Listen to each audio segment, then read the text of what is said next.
Everyone, welcome to the Chief Science Officer Zoom In on Science calls, where we learn about STEM professionals and their careers to better understand the impact of their job in our modern day life. I'm CSO Saiba, and I'm from Michigan in the Great Lakes Bay region.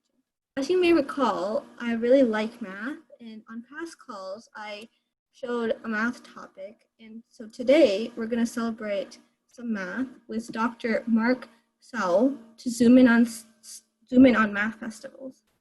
So now, Mark, can you please tell our participants a little bit about yourself and your work?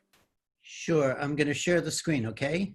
That's me. I'm the executive director of the Julia Robinson Math Festival. And to the right on my screen is Nancy Blackman, who's the founder of the Julia Robinson Math Festival. We've run 421 festivals to date in 29 states and 15 foreign countries. And in 2019 alone, reached about 10,000 students. The idea of a math festival is, well, math has bad press. People think of math as something you test, something you fail on, something that's a hurdle to get over.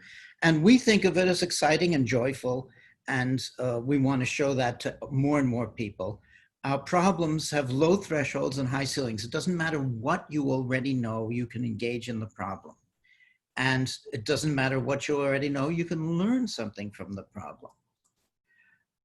So what is it? Well, it's locally organized, and that means we invite you to organize a festival. I'm sorry, I'm not good at this. Okay, a typical festival is something like this. It could be anywhere, but 10 tables in a cafeteria after school. Each table has an activity, and we help you with the activities. Each table has a facilitator, which is somebody who knows something about the problem, who can help the kids with the problem, but doesn't tell kids how to solve the problem. That's not the point.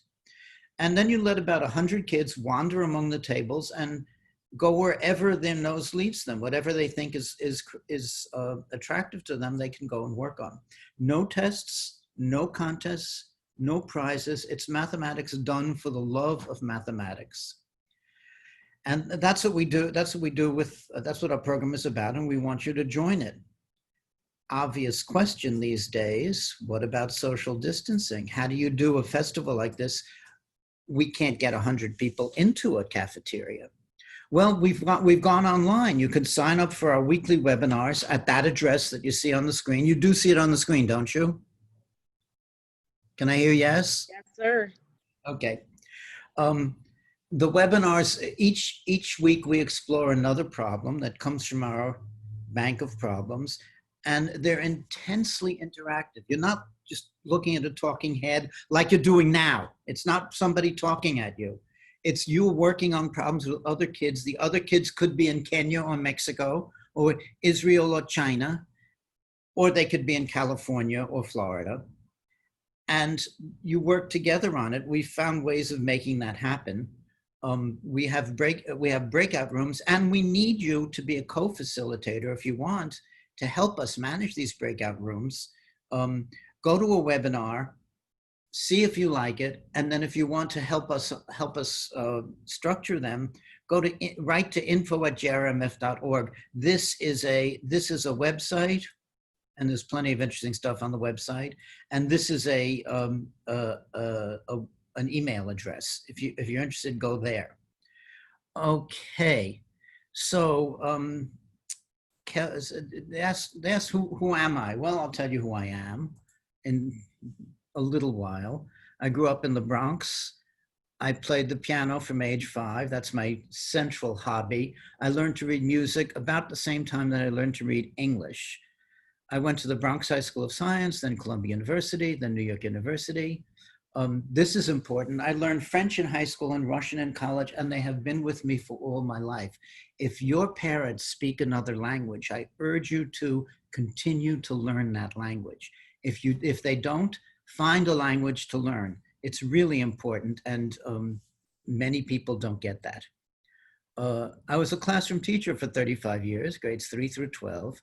I was a program officer at the National Science Foundation. Have any of you participated in ARML, American Regents Math League? I see some hands. Good. I used to direct that for 10 years. Any of you heard of Research Science Institute, RSI, at MIT? Well, you may hear of it, or you may meet people who went there. I directed that for a long time. And I directed the American math competitions, if you take them, the AMC 8, AMC 10, AMC 12. I've done also, my work has probably touched you in some way. My passions, besides playing the piano, opera, theater, African and Native American art. Oh, I promised that I'd play the piano for you. Let's see if I can get that. This is me playing, and I'll make it low so I can voice over. I play chamber music every week. I keep up my practicing. How many of you play an instrument? Okay, that's another thing that I think is really pretty important in life. The piano is going to stop soon, don't worry.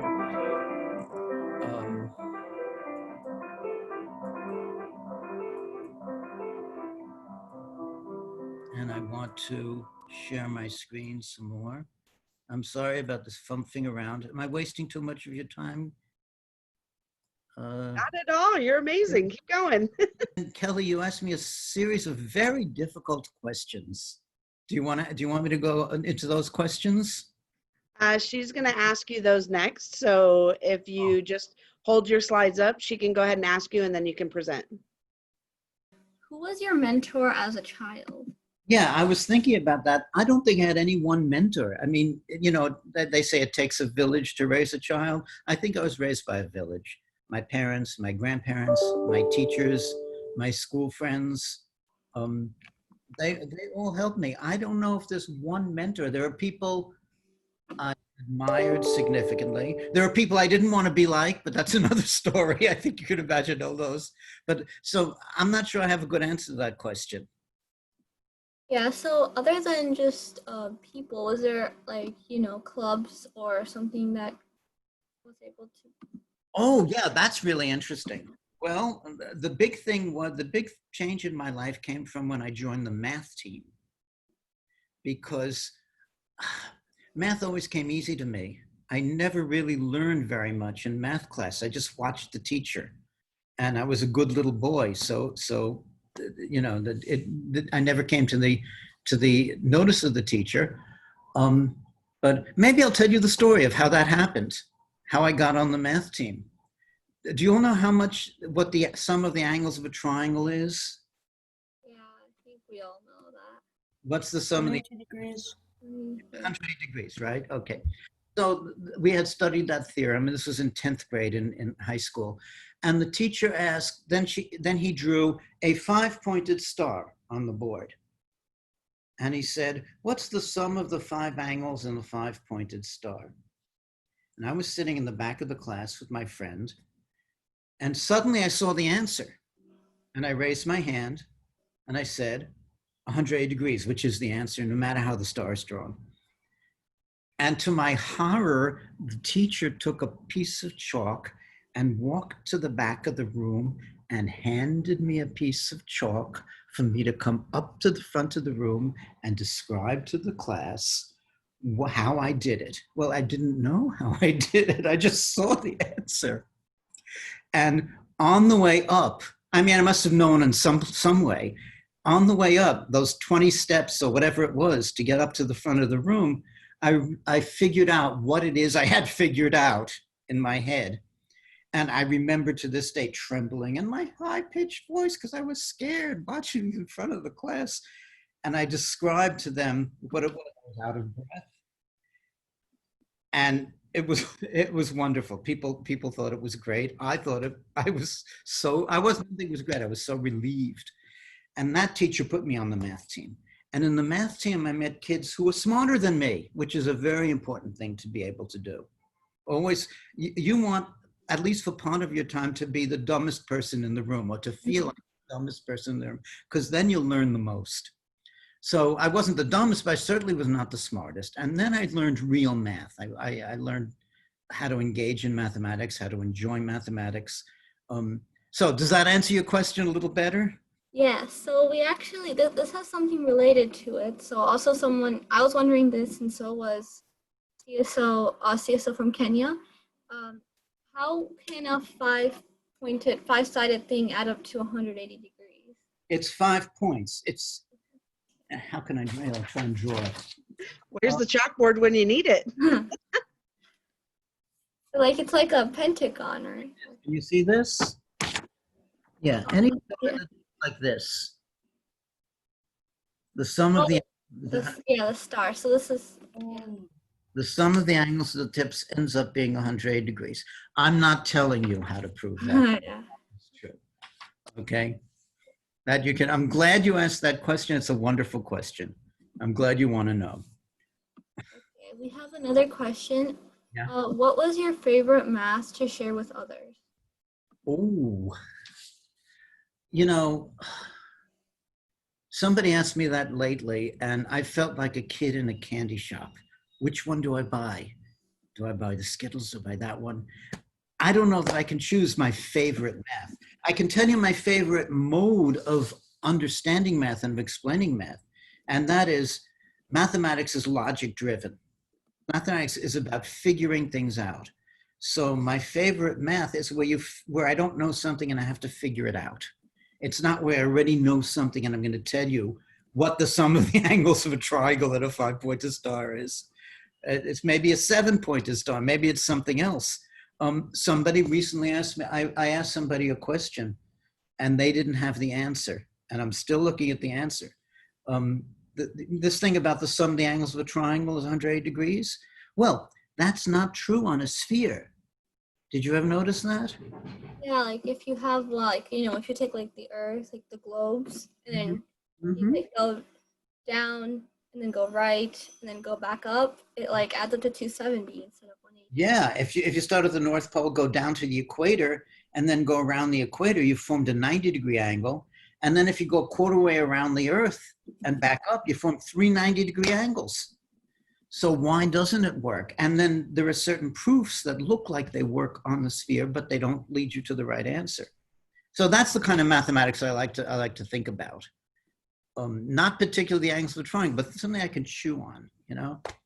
Yeah, that's like really fun to do. Yeah, yeah. Yeah, so we have one more question that we had prepared. So what advice would you give to your 14-year-old self? Okay, am I still sharing the screen? Yes. Okay, because somebody asked me this and I looked up a picture of that, believe it or not, is me at, well, I think it's 16 years old actually. And I was thinking about this question because it's a deep question. It's not a simple question.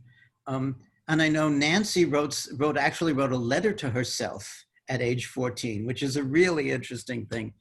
But I thought of it a little differently. You know, people don't grow the way plants grow. They don't just get bigger and bigger and bigger and have more leaves and more flowers. They grow the way trees grow, from the inside out, in rings. So there's a certain continuity in who you are. The child, the 14-year-old is still inside you when you're 50 years old, when you're 60 years old. So part of what you're saying is, what kind of advice am I giving to myself, even myself now? And look at me, you know. And I think that what I keep having to say to myself, and I would say to my 14-year-old self also, is you are good enough. You can make a contribution. You don't have to compare yourself to others. It's not a race. Life is not a race. And if life were a race, we'd all end up in the same place, which is under a headstone. So that's not what it's about. Enjoy yourself, enjoy who you are. And I think I have to say that to myself, even now, because of what I was telling you about. Does that answer your question? Yes, I think that's really good advice, and people in the chat also agree. So now, if the participants have any questions, you can put them in the chat box, and then we'll ask them in order. Okay, Gaussian curvature. I see all this great stuff in the main. Inquiring minds want to know. Gaussian curvature, yeah, it's not so simple. And the hard part is, since I'm a teacher, suppose a 10th grader suppose I was 14 years old and the teacher were telling me about the sum of the angles of the triangle. How do I explain that to a 10th grader? That all of a sudden it's not true on the sphere. It's not enough to say Gaussian curvature. You have to explain something a little deeper. Anyway, do other people have a question? So Kelly is wondering, what was one of your favorite moments as a teacher? Oh, I have a lot of them. I'll tell you one. Okay, I'll tell you one. There was a kid, a very, very smart kid in my 9th grade honors class. And I asked a question on the test, I always do this, which was different from the questions that were in school, but which the kids could they had enough time to solve it, but they had never seen this before. And this was one of the smartest kids, maybe the smartest kid in the class. He was very bright, and everybody knew he was very bright. And he raised his hand in the middle of the test, and he said, "Are you sure this question is right? We never did a question like this." So I said to him, in like a stage whisper, so everybody could hear, "Do you want a hint about this question?" And of course, everybody's listening. What hint am I going to give to the smartest kid in the class that I'm not giving to anybody else? I said, "Go to the corridor and go to the furthest water." There was series of water fountains in the corridor. "Go to the furthest water fountain in the corridor and take a drink and then come back." That was my hint. Well, he was a good kid. He listened to what the teacher said. He went out, and 3 minutes later, he came running back and he said, "I solved the problem. I solved the problem." And that was one of my golden moments as a teacher, because I knew he could solve the problem. He was just stuck. He hadn't relaxed. He hadn't thought. He had an index of problems that he had solved in his head, and he thought it would be one of them.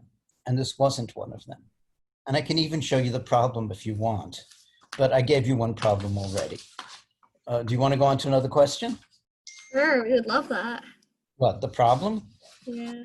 Okay, but I'm not going to solve it for you. And then we do have a few other questions too. All right, I'll show you the problem.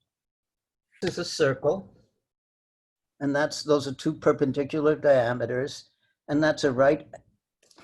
Did I do the right thing? Yeah, that's a rectangle in the circle, and that diameter of the rectangle is 6. What's the radius of the circle? If you can see it, don't say anything. And I certainly won't say anything. What's the next question? Okay, so someone is wondering, a CSO from Kenya is wondering, I personally love math, but sometimes it gets frustrating. So is there any advice that you could give us? Well, yes and no. First of all, anybody who does with math, it feels what you feel. If you're not feeling frustrated sometimes, you're not doing the right math for you, because math tends to frustrate us. Math doing mathematics is a humbling experience. So that's one thing. The second thing is you have to learn to manage your frustration. You have to learn to stop and take a drink of water from the furthest water fountain and let your creative unconscious think about these things. And the third thing is, I'm just thinking about how this relates to me, because it happens to me all the time. I feel like this all the time. I'm always feeling that Kelly already knows the answer. She's smarter than me, and I don't see the answers right in front. And how come I can't? Because and if you start feeling that way, it's death to your intellect. You just do it your way. And that's about all I have. You're going to feel frustrated, and when you feel frustrated, it means that you're about to learn something. That's all. That's about the most I can say. What else? Should I read? Want to say? Read them. I can read them from the chat. So next we have another CSO from Kenya was wondering, what are you currently doing to become a better mathematician? What am I going to do? Oh, well, right now I'm working on a lot of Julia Robinson Math Festival questions with a fascinating group of people, because to get this on the web instead of on paper or in a classroom, you have to rethink the kinds of questions and the sequence of questions and how you present them. It's just a different way. It's like walking on your hands instead of on your feet. It's a different way of getting there. And so, the other thing that's interesting about this, these may be very simple questions or look like very simple questions that fifth or sixth graders can understand. And if you go to the website or come to our webinars, you'll see what I mean. But they very quickly get into deep water, deep mathematical thoughts.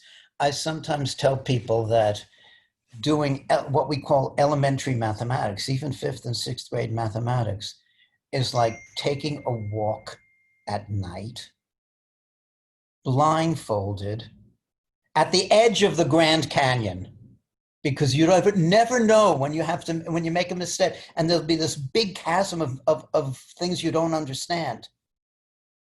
You could be walking along, and that happened today to me with other people. And by the way, there were other people there who saw things very easily that I didn't see. So I had that feeling of being frustrated. I had to stop judging myself for that. So I think does that answer your question? Yes, I think that's really nice answer. So we have the same CSL was also wondering, how would your class students describe you? Oh no.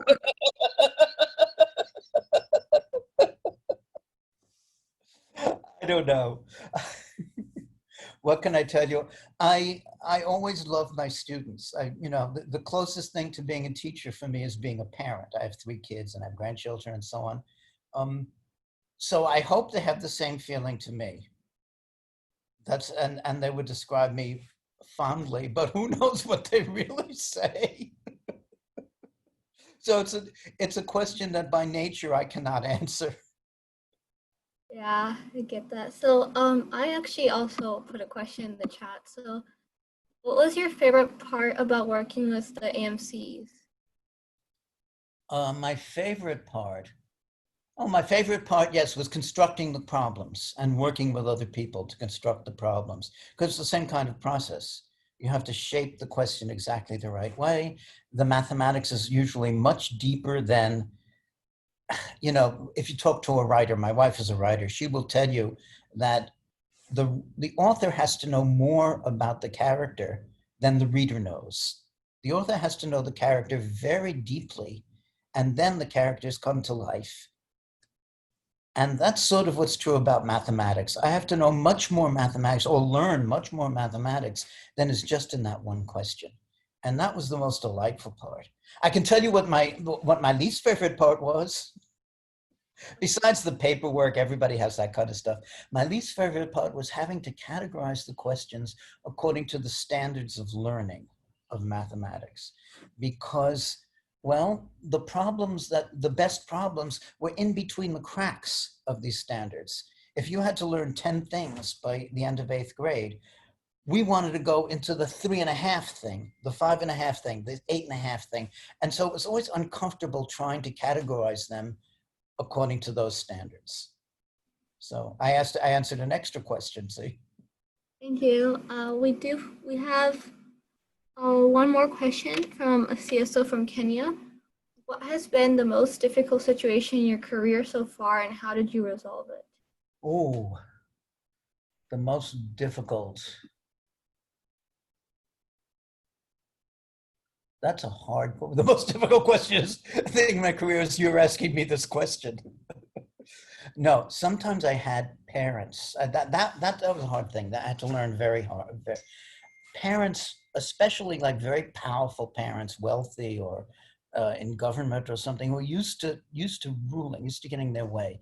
And they would come in and they would say, how come my kid is not doing well in math? What are you doing about it? And I had to say things that were I learned to say things that were very delicate. I couldn't say the kid is not really interested in coming to school to learn. The kid is interested in playing with his friends, which is sometimes true. I couldn't say the kid is having trouble attending, listening to the teacher or something like that. I had to say something like, he has to grow at his own. And this is also true. It's not a lie what I'm about to say. The student has to grow at his own pace. Maybe this is not the year for him to learn mathematics.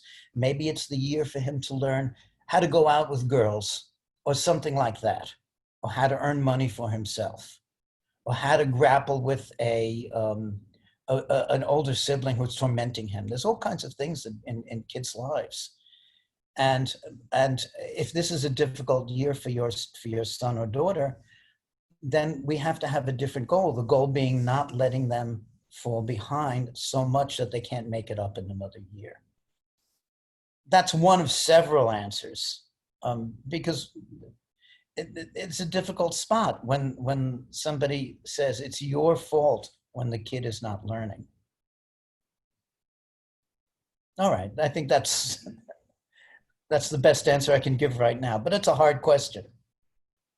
Yeah, so yeah, it's always really hard to answer, like, what is the most difficult part? Yeah. So we have another question in the chat. In what ways do you use math in your daily life? Oh, well, I'm a special case because I teach it, right? Yeah. So in my daily life, I'm always using math because I'm always teaching math. But just to go down that route, there's a lot of math you have to know, even if, this is what I said before, even if you're teaching very simple mathematics, you have to know a lot more to the mathematics. And so I use a lot of what I know, even though it's concealed from the student that I'm teaching or from the person who's reading when I'm writing or something like that. How do I use math in outside of teaching? Well, I think everybody. Let me answer that in another way. Let me answer that philosophically. What is mathematics? Okay. Well, I think if you want to answer when are you doing mathematics? You're doing mathematics anytime you're making deductions, anytime you're saying that this fact implies this fact, and the word implies is an important one. And it may not look like mathematics. It may look like music or art or transportation or something else, or chemistry or physics. But the part which is not observing things, which is not collecting facts, but processing the facts and seeing the relationship among them, that is mathematics. So I think we all use mathematics constantly in our lives, even if it doesn't look like numbers. Okay, have I dodged that bullet? Yes, I think that's a really great answer. We have, yeah, in the chat, a lot of people have been working on the answer to, like, the questions you gave us earlier. Well, let me tell you, here's a word of advice. Mathematics stops conversation in its tracks. You put out a mathematical problem, and the more interested that people are in mathematics, the less they'll talk about anything else. So, and the most heavy silence you'll feel in the room. So this is an example of that. Okay, anyway, go ahead. So we think that we already have so much fun in the chat doing the other questions. So could we do a problem together? Sure. So today is the CSO's birthday on this call. CSO, I'm sorry if I pronounced this wrong. Vivakraj. It's actually the 24th, but it's the 24th in Kenya right now. So we wanted to send a shout out. Some of his Kenya buddies sent an email or message to me. So I would like us all to unmute and just say happy birthday. And what a great way to be celebrating math and numbers and his birthday. So everybody go ahead and wish Vivakraj a happy birthday. Happy birthday. Happy birthday. Happy birthday. Congrats, Well, you're getting older. We had an interesting problem from last week, which is that involved digit sums. Digit sums are the sum of the digits of, the digits. And we said, can everybody compute the digit sum of the year that they were born? So suppose you were born in the year, let's say 1492. Okay, 1492. You would take the digits 1 plus 4 plus 9 plus 2. I think you would not be alive by then. Yeah, you wouldn't be alive now, but so can you compute your the year that you were, the digit sum of the year that you were born, and Kelly and doing the math. and then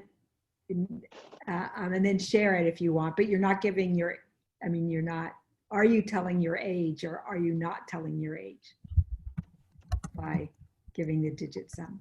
I don't think I'm 8. Okay.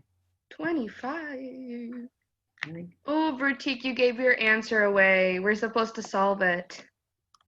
Nuh-uh. I'm going to put my answer. And how are you supposed to do it? You add up the digits of the year that you were born. So suppose you were born in 2011, then you would add the digits 2 plus 0 plus 1 plus 1. So I that would think I be could solve 4. this. Okay.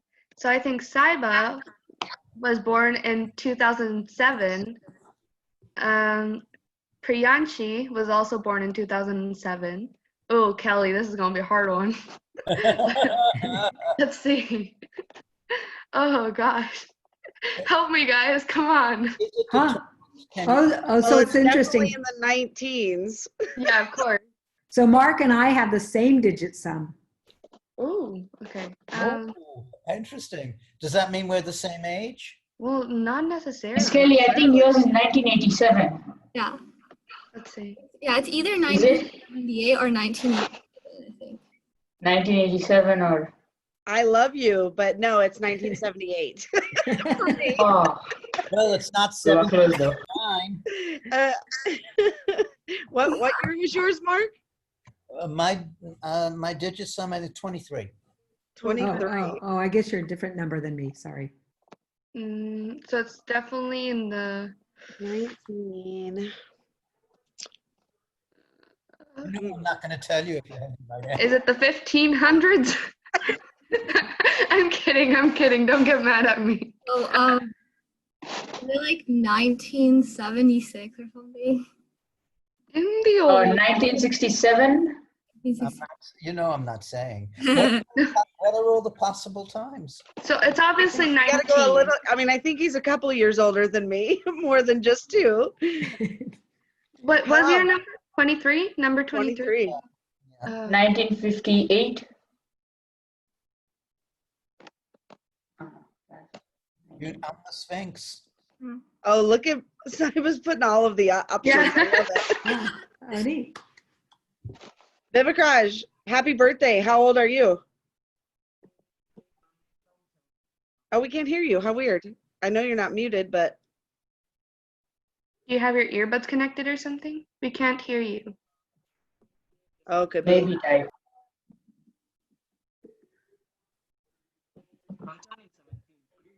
Try mute, then unmute your microphone. Mute and then unmute again. Oh, it's like you're far, far away. It's still a whisper. How funny.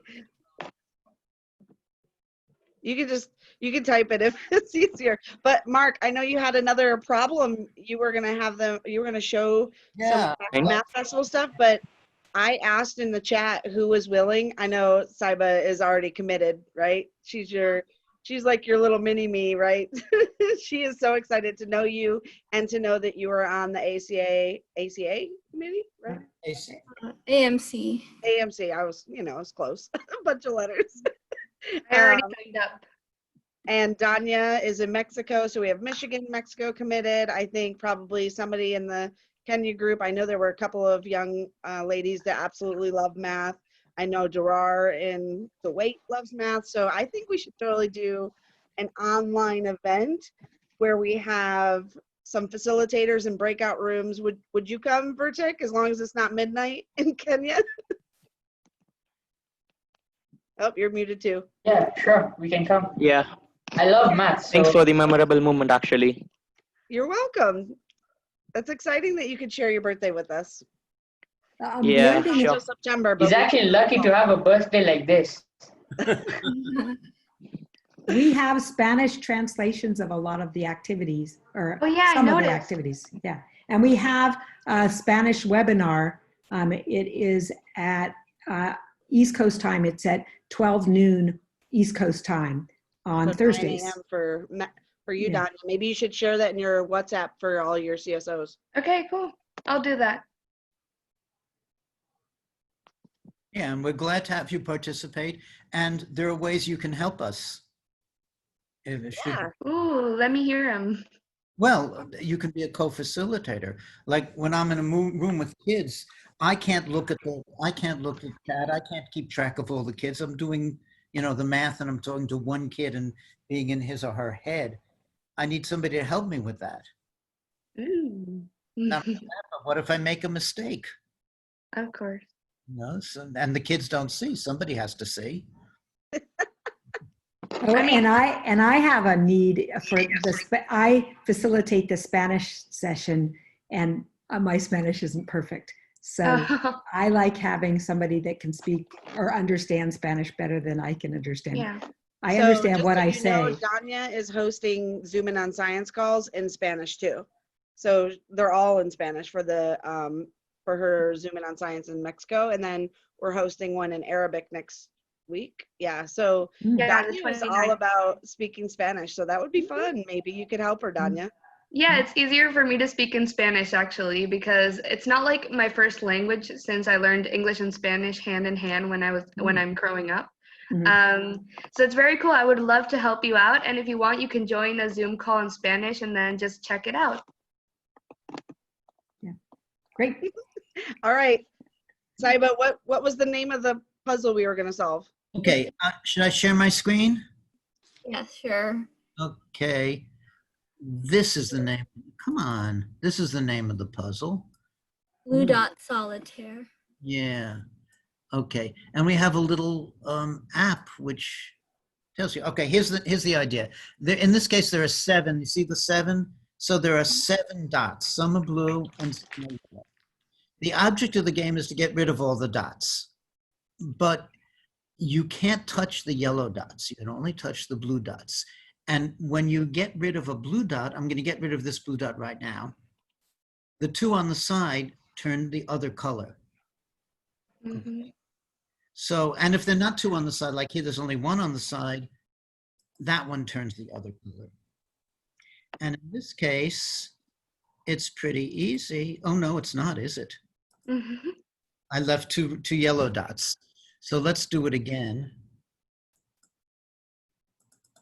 I think I could do reset. Can anybody tell me how to win this one? Could I get rid of all the dots? Well, let's play it together. Can you see my cursor? All right, so this is dot 1, this is dot 2, this is dot 3. I can only touch the blue dots. Which one should I get rid of? 1, 2, or 3? Vote in the chat box. Put which number you want. Oh, wait, I have to do it. Can I see the chat box? It's okay. I'll tell you what they pick. Okay, thank you. All right. Vertex says pick 3. That's this one. Okay, let's pick 3. Now, what's going to happen when we pick 3? The one next to it turns blue. Okay. Now, should I do 1, 2, or 3? All right. Now, what's your pick? Let's see. We'll pick somebody new. Put in the chat box. What do you want next? Danusha would like 3. 3 again. Okay. 1, 2, or 3. So far, we're keeping the number of blue dots the same, which is interesting in itself. 1, 2, or 3. Which one? Vivikraj, the happy birthday, he picks number 1. Number 1. Okay, so we still have 3 blue dots. 1, 2, or 3.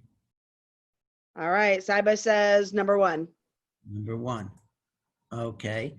And now 1, 2, or 3, just to make it sure. Which one? Let's try number 2. Number 2. Oh, no. Let's undo it. That was the wrong move, right? You see why it's the wrong move? Yep. So let's try number 1, they said. So let's try number 1. And then we only have one choice. Number 3. And then we only have one choice. And we did it. Okay. Want to choose a new pattern? That's the same pattern, isn't it? Yeah, I My think it brain just- hurts. you Here, just your brain hurts. let's do it this way. Okay, now let's try it. I just changed the pattern a little bit.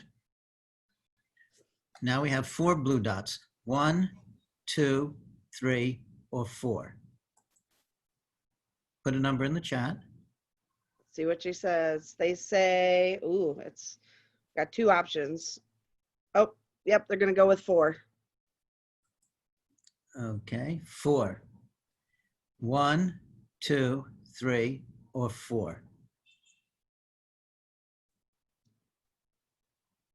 How do I pick? We'll go with number 1. That's the most popular. 1, 2, 3, or 4. 1 again. Now we only have one choice, right? Yep. And again, we have only one choice. And we did not win. Oh no. Should we play again? We can play the same game again. Yeah, we'll try one more time. Okay.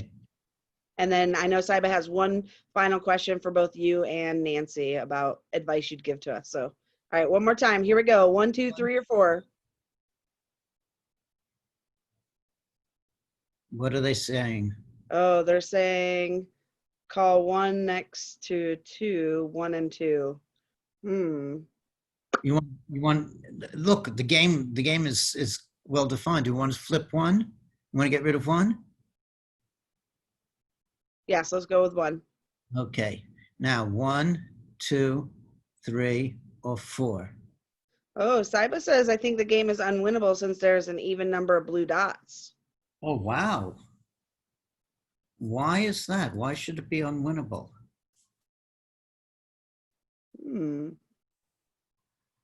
I mean, did you try all possibilities? Is that how you found out it's that you think it's unwinnable? Maybe it's winnable. Tell us. Well, there was the link that I put in the chat there. It's like a proof to why if there's an even number, it's like unwinnable. And if there's like an odd number, then there's some way to do it. It's very interesting. But how do you know that this is unwinnable? Did you try all the possible ways to win, or do you have some argument why it can't be won? Or is this just a guess? Guesses are allowed. I think I have an idea of how you can win. Yeah. If you press the first dot, Yeah. then the second one, This one? yes. Then the third one after that, This one? and then the one right there, This one? yep. And then after that, the lonely one, or maybe, oh no, you can't. Oh no. As soon as you have 2 dots and 2 blues next to each other, you're not going to win, right? Yeah. Okay. Vivikraj, you got an idea? I see you're thinking hard over there. Possibly, let's try moving 2. 2. The second dot? This one? Okay. Yeah. Keep going. 1. 1, 2. Okay, yeah, 1 possibly. 1. No. I want to do what you want to do. He was just naming them for you. 1, Let's actually try 2. 2. All right. This Yeah, actually, I prefer 2. one. Yes. 3. 3. Yes. No. I guess this game. Can you Possibly predict what's going to happen? 2. Let's try 2. 2. Okay. Yeah. And now there's only one choice. And now there's only Yeah. one. Yeah. Something. This is a harder game to win. I think it's rigged. Rick. That's my excuse every time I don't win. That's Kahoot for you as well. Let's see. I'm bitter. Is this rigged, or is there a way to win it? I think there is. It's just complicated. We No. try 2. I'm sorry? Can we try 2? Like, 2 exactly. Okay. and then, Wait, okay. I saw an idea. 3. Let's Go try ahead, 3 right Saiba. now. 3? You want 3? yeah. Yeah. Um. Ooh, 3 again. very good. Okay, yeah. 3 again. Let's Three. try that. Okay. And then the lonely one. The lonely one. Then 1. Then 1. Oh. Ah. No. This is a bad sign, right? Yeah. Okay. So, I mean, just so people understand, we keep having 1 left. Maybe we can win it. If we can't win it, can we minimize our losses? I mean, 1 is a pretty small number of yellow dots. Do we always get a 1 yellow dot if we get a dead end, or can we get 3 yellow dots if there's a dead end? Just asking. All right, Danya, go for one last try, and then we'll close up with our advice questions. Okay. Okay. So the last dot, This one? yes. Got it. Hmm. And then let's see. Yeah, the dot that's next to that one. Yeah. Okay. Okay. So the one in the middle, and then The lonely. oh no, I went the same route as Saiba. I give up. Okay. You can do the lonely one, but then no matter which one you choose, you can end up, you know, this is going to lose, right? Yeah. So, yeah, as you play this, you'll find that there are patterns where you can predict you're going to lose, and pretty soon you'll figure out what are those patterns and how do they work. I'm not going to tell you the solution. You notice that you stopped talking. I'm going to stop sharing my screen, okay? But this is a very interesting game, and even when you solve this game, if you know, when is it possible, when is it not possible, there are all kinds of variations to this. A really good question always gives you more questions. All right, so you have a really good question for us, Saiba? Yes. So I have one wrap-up question. What advice would you give to us as future leaders? Nancy, you want to go first? Or you can say no. Sure. I mean, I would say find things that you enjoy, pursue things, just try different things like, you know, you'll learn by doing. What else? I would say don't compare yourself to others. Like there'll always be people that may be better at one individual thing than you. If you like in physics, like Einstein may be better than you, but you're the best at you. There's nobody who's better at being you than you. And so, you know, just enjoy that. Enjoy who you are because you're the best at being you. Thank you. And I have a piece of advice. If you're going to be a leader, well, I'll say it in 2 ways. One way is learn from the past, but another way is be a better leader than the ones you've seen so far. Oh, I have another piece of advice. Like set your goals high and pursue them. But in your path of pursuing them, you might find some other paths.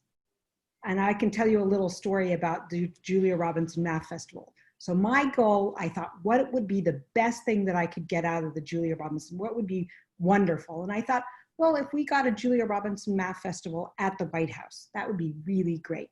So I pursued that. Well, I didn't quite make that goal, but I got invited to the White House meetings to improve math education.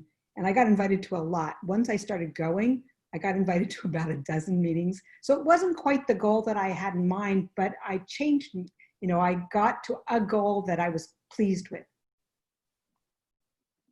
wow, that's really great that you got to. So I would say set your sights up high, and you never know what will come out of it.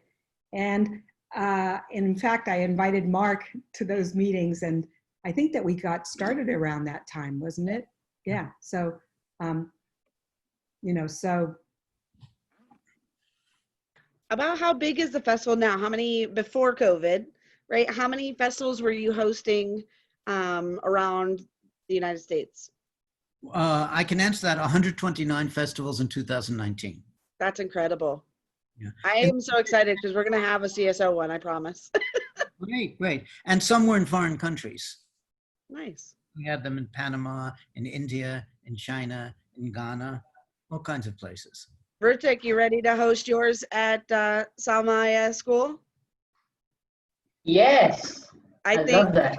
yeah, I think AK would be all about that. Mr. Kodak would be very excited for you guys to host. Yeah, I will totally love that.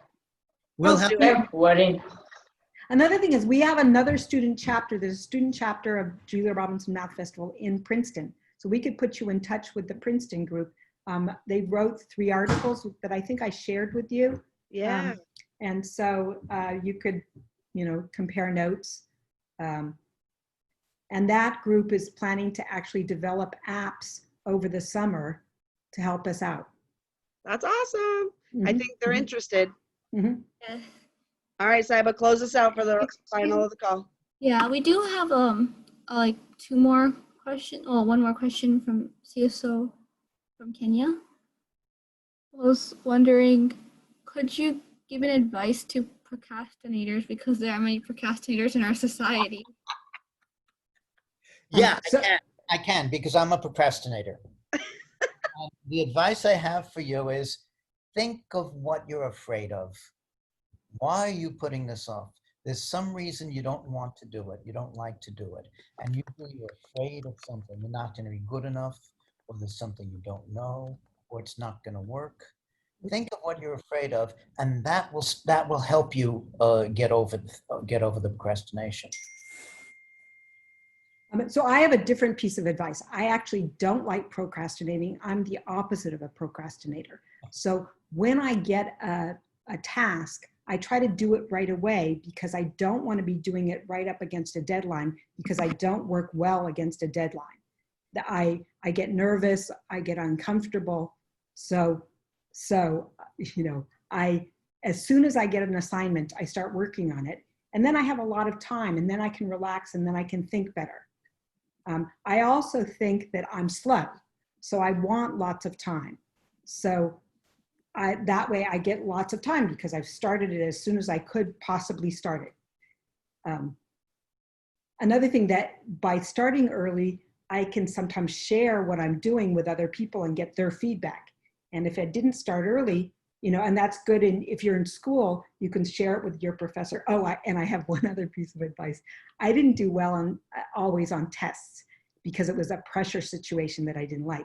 So I got the idea when I was in college to send sample test questions to my professors. And sometimes they would put that question on the exam and then I would know the question. So then, at least I could answer, and it impressed them because very few other students do that. In fact, I've never heard of anybody else doing that. So that helped. Another thing that I do is I try to solve like all the problems in the end of the chapter.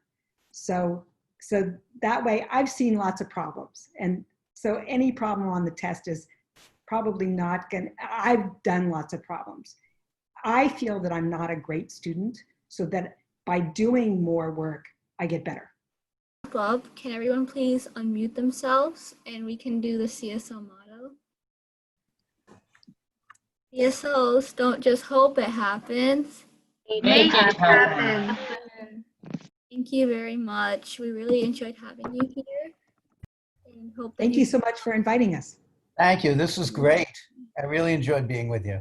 Everyone really liked the problems. I think there'll be a lot of thinking more about it that There's lots more where they came from. Yeah, we have lots on our website, so no shortage of problems. And I just want to give you a shout out, Nancy, for creating the math festival, right? Like that's the idea that these students are in this great space of being able to create something new at their school. And you have such a sound structure of just students be able to think about your action plan, and this is something that's already happened in other places. Let's just replicate it. And then you actually know the woman who created it.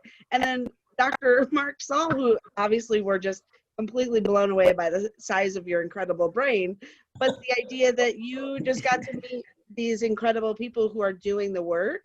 So they're now part of your network. So if you ever wanted to create, a math problem to put on the morning news, or if you wanted to show your friends, at lunch, a math trick, right? To get them thinking. So I have two ideas that I'd love to see pursued. One is, can you get math problems on like McDonald's containers or whatever, propose them. I think that would, and another idea that I have is create little something to give out at Halloween that involves a math puzzle and try to sell them, because everybody's buying candy. If you can sell something inexpensively, little trinkets that can be given out to kids, maybe parents will buy them, and then kids can get introduced to math problems, fun math problems during Do you guys Halloween. exchange Valentines in Kenya, where they have those little cards with the Valentine message? Imagine you saying, I love math, and okay, but that's a nice idea. Valentine's Day, or some cute little card for New Year's or some holidays. Math sticky notes. I got all sorts of ideas. Great. Awesome.